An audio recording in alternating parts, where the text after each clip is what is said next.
عورتوں کا کلیسیائی خدمت میں کیا مقام ہے. اور تنگ نظری سے کام لیتے رہے، بہنوں کی خدمت کو محدود رکھا جائے. اور کنخریا کی کلیسیا کی خادمہ ہے کہ کوئی نبوت کر ہی نہیں سکتی ہے، کہ کتاب مقدس کی کسی نبوت کی بات کی تعویل کسی کے ذاتی اختیار پر موقوف نہیں ہے. یسوع مسیح نے اس کے بارے میں کوئی عملی نمونہ دیا ہے. جی ایسی تعلیم دی گئی ہے کہ کوئی عورت نبوت کر نہیں سکتی. پھر یہ درست ہے. شاید کسی حد تک انہوں نے کہیں بھی یہ منع نہیں کیا کہ عورت خدمت نہیں کر پائے گی، یا یہ آگے یہ ساری عزت جو ہے فتح کی، غلبے کی، وہ ایک آدمی کو ملے. جی لیکن بہن کسی کا کوئی ذکر نہیں آیا. کیا یہ تقسیم جائز ہے جسم کی بنیاد پر؟ جی کچھ تھوڑی سی شاید گنجائش تو ہے ہمارے پاس.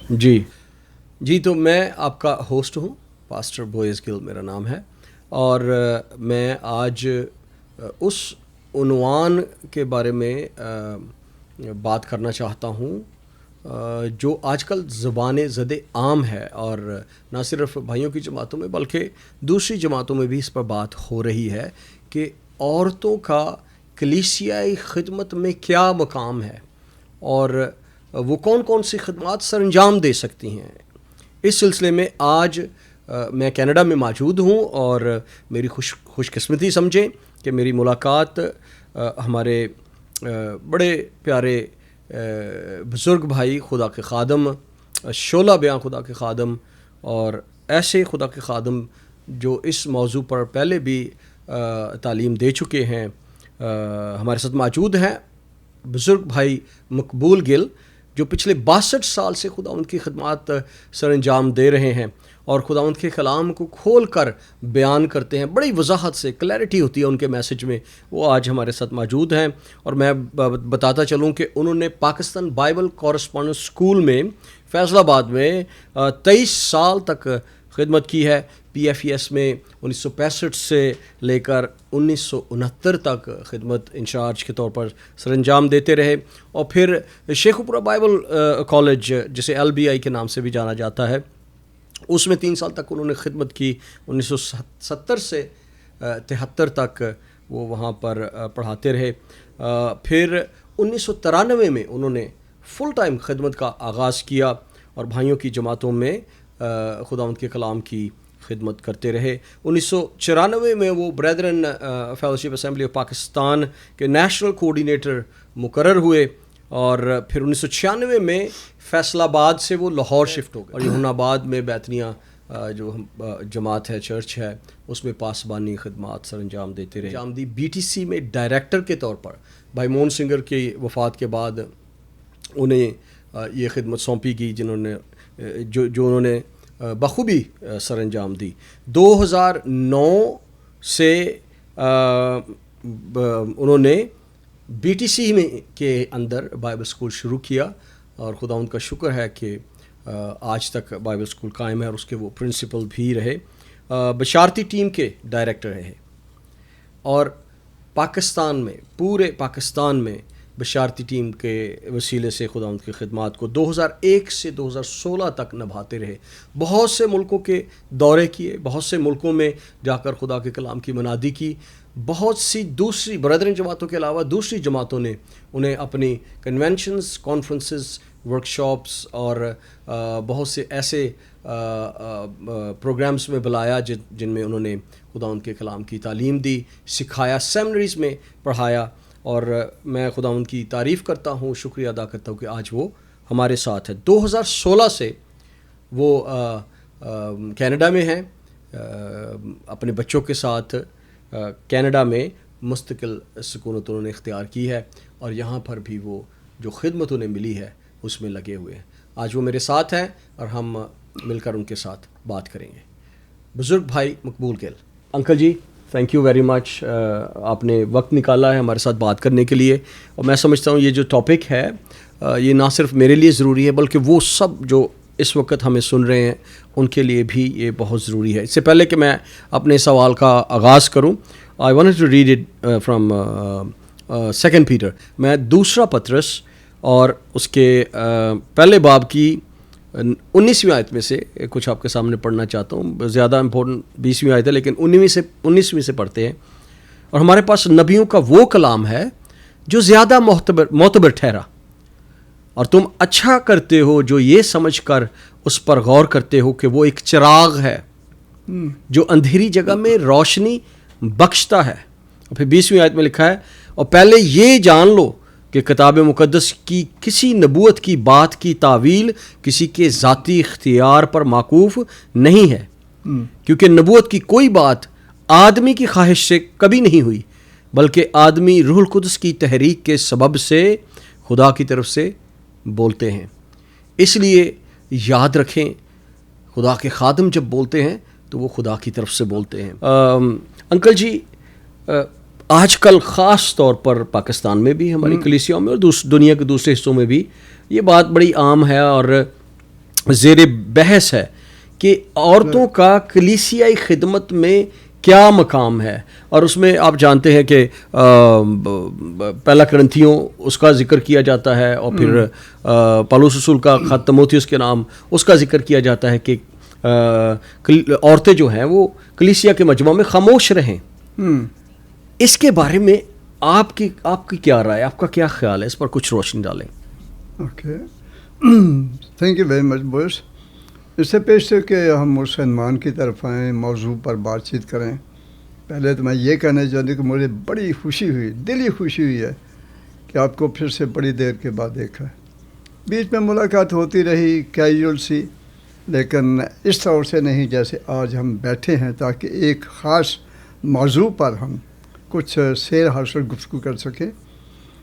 بوئز کو میں بڑی دیر سے جانتا ہوں، یہ کہہ لیں کہ اس کے چھٹپن سے ہی ان کے والد صاحب اور میں ہم ایک ٹیم کے طور پر بڑی دیر تک خدمت کرتے رہے فیصل آباد میں، اور پھر بوئز یہاں شفٹ ہو گئے، میں بھی اور جگہوں پر شفٹ ہوا.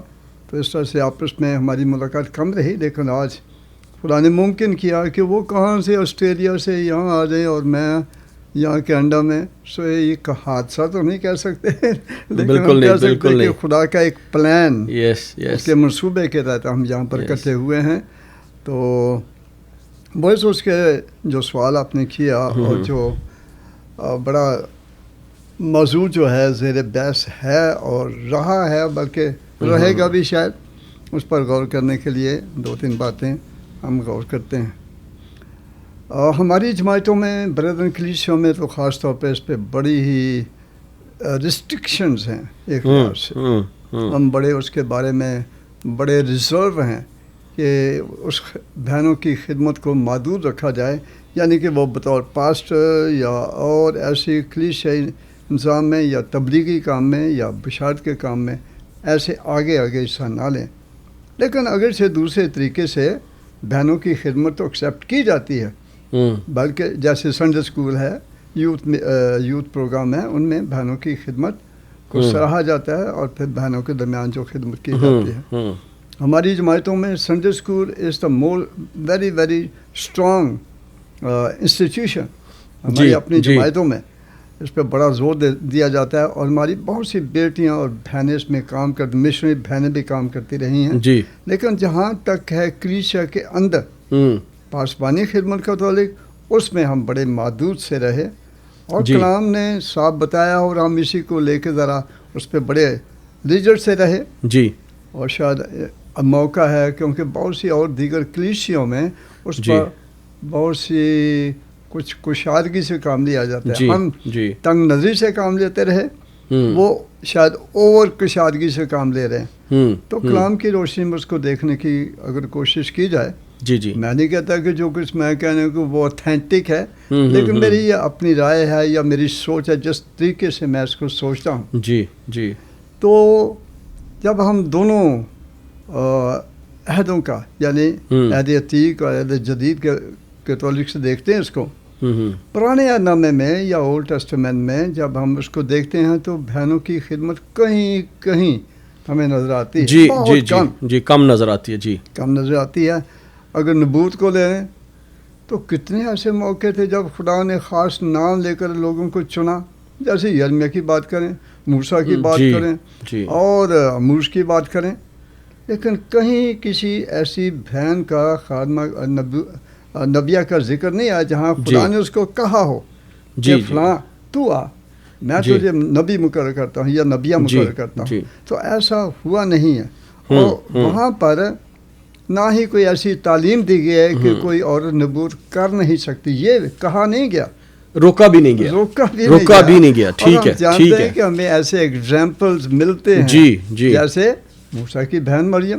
لیکن مریم نبیہ, موسیٰ کی بہن مریم جو کہ نبیہ تھی. اور پھر اس کے بعد جب ہم آتے ہیں قاضیوں کی کتاب میں, دبورہ کتنی اہم شخصیت ہے. جی بالکل ٹھیک ہے. وہ ایک جنگ کے لیے تیار ہے, لیکن تو بھی اس کے دیکھیں یہاں پر بڑا ایک اچھا نکتہ ہے جو کہ ہم نوٹ کر سکتے ہیں کہ اس نے ایک شخص کو بلایا, میں اس کا نام بھول رہا ہوں, برق. اس نے برق کو بلایا کہ تو آ اور تو اس فوج کی رہنمائی کر. جی بالکل, تاکہ یہ ساری عزت جو ہے فتح کی, غلبے کی, وہ ایک آدمی کو ملے نہ کہ مجھے ملے. So she kept herself back behind that. She didn't come forward. So آگے نہیں آئی. حالانکہ آ تو سکتی تھی, اس کے پاس موقع بھی تھا. لوگ مان رہے تھے وہ قاضی کا کام انجام دے رہی ہے, لوگوں کا انصاف کرتی ہے, لیکن اس بات میں وہ پیچھے رہی. سو میں سوچتا ہوں کہ یہ تو ہمارے سامنے ایک ایگزامپل ہے کہ اوپن بھی ہے اور ریسٹرکٹڈ بھی ہے. ریسٹرکٹڈ اس لحاظ سے کہ خدا نے کسی کو اعلانیہ, کسی بہن کو, کسی خاتون کو ایسی خدمت کے لیے نہیں بلایا. ٹھیک ہے. اوپن اس لیے ہے کہ اس کو منع نہیں کیا کہ کوئی نبوت کر ہی نہیں سکتی ہے کوئی بھی, ایکسیپشن کیسز ہیں ہمارے سامنے. اوکے. اور جب ہم نیا نامے میں آتے ہیں, پالوس رسول کی بات تو اوتھینٹک, ہم کون کہہ سکتا ہے کہ جو کچھ اس نے کہا وہ خدا کا کلام نہیں ہے, وہ اس کی اپنی بات ہے, یہ تو نہیں. اور جیسا آپ نے پطرس کے خط میں سے پڑھا, یہ ایک چراغ ہے, خدا کا کلام ایک چراغ ہے جو روشنی اندھیری جگہوں میں روشنی دیتی ہے. مطلب یہ بھی ہو سکتا ہے کہ جو مسائل ہیں جن کے بارے میں ہمیں سمجھ نہیں آ رہی, ان سے پردہ کسی حد تک وہ اٹھاتا ہے, بتاتا ہے ہمیں کہ کیا کرنا چاہیے. یہاں بھی میں سوچتا ہوں کہ جب ہم کوئی ڈاکٹرن بنانا چاہتے ہیں یا کسی نقطے کو بطور ڈاکٹرن کے ہم رکھنا چاہتے ہیں, اس کے بارے میں دو باتیں میرے ذہن میں آتی ہیں. نمبر 1 کہ خدا کا کلام انجیل مقدس کیا کہتی ہے, تحریری طور پر اس کے بارے میں کیا بیان کیا گیا ہے, وہ ہماری رہنمائی کرتا ہے ابتدائی طور پر. لیکن اس کی تصدیق پھر ہوتی ہے جب عملی بات آتی. بالکل. مثلا خدا یسوع مسیح کے بارے میں بات کریں, انہوں نے کہیں بھی یہ منع نہیں کیا کہ عورت خدمت نہیں کر پائے گی یا یہ نہیں وہ نہیں ہوگا. بالکل نہیں. لیکن ہم عملی طور پر دیکھتے ہیں کہ خدا یسوع مسیح کے لیکن انہوں نے کسی کو مقرر نہیں کیا. پہلی بات تو اس پہ زیادہ زور نہ دینا چاہتا ہوں کہ انہوں نے کسی کو مقرر نہیں کیا. مثلا جب 12 رسول چنے گئے تو ایک بھی بہن نہیں چنی گئی, اور پھر جب 70 چنے انہوں نے تو ان 70 میں سے بھی ایک خاتون نہیں تھی, ایک بہن نہیں تھی.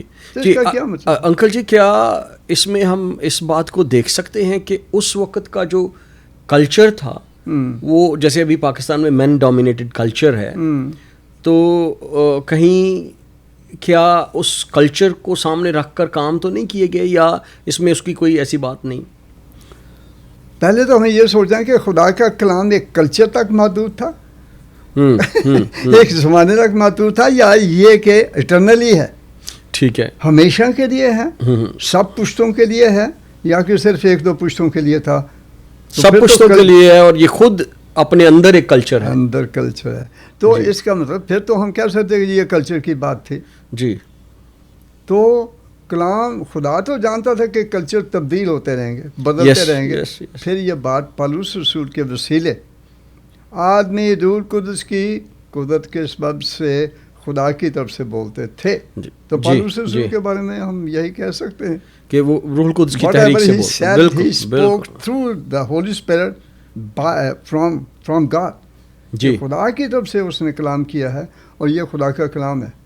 بالکل ٹھیک ہے, بالکل ٹھیک. اب اس کے اندر پھر ہم اور باتیں دیکھ سکتے ہیں, کچھ تمثیلیں, کچھ ایکسیپشن کیسز, جیسے فیبا کی بات ہم کرتے ہیں. ہاں جی، رومیو کا خط میں پڑھ دیتا ہوں آپ کے سامنے. 16واں باب ہے رومیو کا خط ہے، پالوس رسول کا خط رومیو کلیسیا کا نام 16واں باب، اس میں لکھا ہوا پہلی آیت میں، اور میں تم سے فیبے کی جو ہماری بہن اور کنخریا کی کلیسیا کی خادمہ ہے سفارش کرتا ہوں کہ تم اسے خداوند میں قبول کرو جیسا مقدسوں کو چاہیے، اور جس کام میں وہ تمہاری محتاج ہو اس کی مدد کرو، کیونکہ وہ بہتوں کی مددگار رہی ہے بلکہ میری بھی.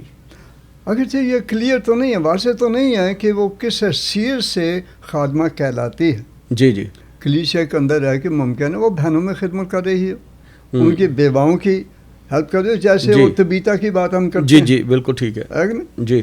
تو ہم یہ تو نہیں کہہ سکتے کہ پاسٹر خدمت کے طور پر وہ وہاں پر تھی. اگر ہوتی تو پالوس رسول اس جو خط اس نے لکھا کرنتھس کے لوگوں کو، اس میں اس کا کوئی بیان کرتا ہے یا اس کی تائید کرتے، لیکن ایسا ہے نہیں. سو یہ ایک کلیئر بات نہیں ہے جی کہ وہ بطور خادم کے یا رسول کے یا نبیہ کے طور پر کام کر رہی تھی. ہاں جی. تو کلیسیا کے اندر ہم جانتے ہیں اب بھی کتنی طرح کی خدمتیں ہیں. جی جی، تو ان کو بھی ہم خادمہ کہہ سکتے ہیں اور کہتے ہیں. ہاں جی جی. سو وہ بات نمونہ تو ہے کہ ایکسیپشن تو ہے نا. جی. پھر اور بات مجھے یاد آ رہی ہے مال کی کتاب میں. جی یاد ہے آپ کو فلپس کی بات ہم کرتے ہیں. جی فلپس اس کی 4 بیٹیاں بالکل ٹھیک ہے، اس کی 4 بیٹیاں نبوت کرتی ہیں. جس کا مطلب ہے God is open to women also, اور ان کو استعمال کرتا ہے اور کرنا چاہتا ہے، لیکن دیر آر لمیٹیشنس. جی. اگر خاندان کے اندر لمیٹیشنس ہیں، کلیسیا کے اندر بھی لمیٹیشنس ہیں عورتوں کے کام، ان کی حیثیت، ان کی خدمت کے تعلق سے. تو اس سے میں سوچتا ہوں کہ اگر میں یا آپ یا کہیں بھی کوئی ایماندار بھائی یا کلیسیاں کوئی ایسا کام کرنا چاہتی ہیں، دے شوڈ کنسیڈر کلام کو سامنے رکھنا چاہیے، مقدس کیا کہتا ہے، and then they should consider یسوع مسیح نے اس کے بارے میں کوئی عملی نمونہ دیا ہے. جی جی جی جی جی. نمبر 1. نمبر 2 پالوس رسول، جو کہ کلیسیا کے اندر ایک مانی ہوئی ہستی، ہاں جی، خدا کا ایک عظیم خادم مانا جاتا ہے، اور جو کچھ اس نے کہا اس کو یاد رکھیں، اور پھر ہم یہ بھی دیکھیں کہ آیا اس نے کوئی ایسا عملی طور پر ہمیں نمونہ دیا ہے کہ نہیں، کہ کسی بہن کو بطور خادمہ مقرر کیا اس نے. جی. اس نے تیموتھیوس ایلڈر تو مقرر کیا جگہ جگہ اس نے جا کے، جی. لیکن بہن کسی کا کوئی ذکر نہیں آیا. اب 6 لوگ جو چنے گئے تھے ادھر، تیموتھیوس کی ماں اور تیموتھیوس کی نانی کا ذکر تیموتھیوس سے اس کی انکریجمنٹ کے لیے کیا گیا، ان کے ایمان کی وجہ سے، ان کے ایمان کی وجہ سے، نہ کہ خدمت کی وجہ سے. تو تیموتھیوس کو سیکھا ان سے. تو میں بات کرنے لگا تھا 6 باب میں، ہمارے 6 باب میں جی جی جو 7 لوگ چنے گئے تھے، جی، کیا خیال ہے کوئی بہن نہیں چنی جا سکتی تھی؟ ہاں جی. تو اس کا مطلب یہ ہے کہ اس وقت تک یہ بات بڑی محدود سی تھی اور ریسٹرکٹڈ سی تھی جب تک کہ رسول رہے. آگے ہم نے ضرورت کے مطابق یا اپنے خیال کے مطابق اس کو تھوڑا سا بڑھایا ہے، اضافہ کیا ہے، تو وہ ایک اور بات ہے. یعنی رسولوں کے وقت تک جو کچھ ہو رہا تھا اس میں آج تبدیلی کی جا سکتی ہے، گنجائش ہے یا نہیں؟ ایکسیپشن کیسز کے پیش نظر جی جی تھوڑا بہت شاید ہم کر سکتے ہیں، جیسے فیبا کا آپ نے ذکر کیا، جی جی جی، جیسے ہم دبورا کا ذکر کر رہے ہیں، جیسے ان بہنوں کا ذکر کرتے ہیں جو مسیح خدا ان کے ساتھ ساتھ خدمت کرتی تھیں. تو کچھ تھوڑی سی شاید گنجائش تو ہے ہمارے پاس، جی، لیکن یہ نہیں کہ ہم ٹوٹلی فری ہو جائیں. اچھا انکل جی، ایک اور بات مجھے یہ بتائیں، میں اپنے لیے بھی یہ سمجھنا چاہتا ہوں کہ کیا روحانی چیزوں کی یا خدا کے ساتھ جو ہمارا روحانی تعلق ہے اس کی تقسیم جسمانی بنیادوں پر کی جا سکتی ہے؟ یعنی جسم کے طور پر میں آدمی ہوں، میں فرق ہوں، اور میری بیوی جو ہے وہ عورت ہے، وہ جسمانی لحاظ سے فرق ہے، پر مسیح میں ہم ایک ہی ہیں. ہم نے دونوں نے مسیح کو اپنا شخصی نجات دہندہ قبول کیا ہے، دونوں نے بپتسمہ لیا ہے، دونوں محسوس کرتے ہیں کہ ہماری کالنگ ہے اور ہمیں خدمت کرنے کی ضرورت ہے خداوند کی اپنے کالنگ کے مطابق. کیا یہ تقسیم جائز ہے جسم کی بنیاد پر؟ اس میں بھی مختلف پہلو ہیں. نمبر 1، اس میں جو یکسانیت ہم دیکھتے ہیں اور محسوس کرتے ہیں اور سمجھتے ہیں کہ ہونی چاہیے، وہ نجات کے تعلق سے نمبر 1 ہے. جی، جیسے غلطیوں کے آپ اور خاتمے. میں ذکر بھی کر رہے تھے کہ نہ کوئی یہودی رہا، نہ یونانی، نہ جی مرد، جی نہ جی. عورت، لیکن وہ نجات کے تعلق سے. اچھا جی. مسیح نے سب کے لیے ایک قیمت ادا کی ہے، وہ جی. آدمی ہو یا عورت ہو. جی. گناہوں کی معافی سب کو چاہیے اور وہ سب کے لیے فری ہے. یہ نہیں کہ آدمیوں کو تھوڑا زیادہ اپر لیول دیا جائے اور عورت کو کم دیا جائے. یہ نہیں ہے نجات کے لحاظ سے. لیکن خدمت کے لحاظ سے جب ہم یسوع مسیح کے بارے میں دیکھتے ہیں، انہوں نے جب خدمت کی کسی بہن کو، ہم اس طرح سے شاگردوں کے لیول پہ یا جب 70 چنیں گے اس لیول پہ ہم نہیں دیکھتے نا. پالوس رسول کسی بہن کو اپنے ساتھ لے کے خدمت کے لیے گیا تھا، جی مجھے نظر نہیں آتا. جی. لیکن تیموتھیوس اور تیتس اور دیترفیس اور فلاں فلاں کتنے لوگ اس کے ساتھ ہوتے تھے. جی. Why not any woman. تو یہ بات ہے، اس پہ ہم نے دھیان کر کے بڑی احتیاط کے ساتھ میں سوچتا ہوں کہ چلنا چاہیے تاکہ ہم کلام سے آگے نہ بڑھ جائیں. جی جی ٹھیک ہے. ابھی میں آسٹریلیا میں ہماری جو جماعت ہے وہاں پر ایک خاتون کو پادری مقرر کیا گیا ہے، اور میں نے یہ سوال، یہ باتیں ان کے سامنے رکھی تو انہوں نے ایک بات کہی جو میں آپ سے کنفرم کرنا چاہتا ہوں، پوچھنا چاہتا ہوں. انہوں نے کہا کہ جب کلیسیا کے لوگ جن میں بہنیں بھی شامل ہیں وہ اپنے آپ کو انتظام کے تابع کر دیتے ہیں اور جو اختیار ان پر خداوند نے ٹھہرایا ہے اس میں وفاداری سے چلتے اپنے آپ کو دیتے ہیں، تو کلیسیا جو ہے انتظام میں جو لوگ ہیں اگر وہ فیصلہ کریں کہ ان کی گواہی کو دیکھ کر کہ وہ خدمت کر سکتے ہیں یا کر سکتی ہیں تو پھر یہ درست ہے. شاید کسی حد تک اس پر تھوڑی سی ہم پہلے دیکھتے ہیں اولڈ ٹیسٹمنٹ میں. جی جی. کہیں کہیں ایکسیپشن تو ہمیں نظر آتی ہیں. جی جی جی. ہاں جی. اور پھر جب بہنیں کلیسیا کے نظام کے تحت کی جاتی ہیں، مقرر کی جاتی ہیں یا متعہد رہتی ہیں، تو پھر شاید یہ کسی حد تک قابل قبول بھی ہے. جی. لیکن اس کو ہم اوپن نہیں کر سکتے جہاں تک میں سمجھتا ہوں. جی جی. ہاں جی.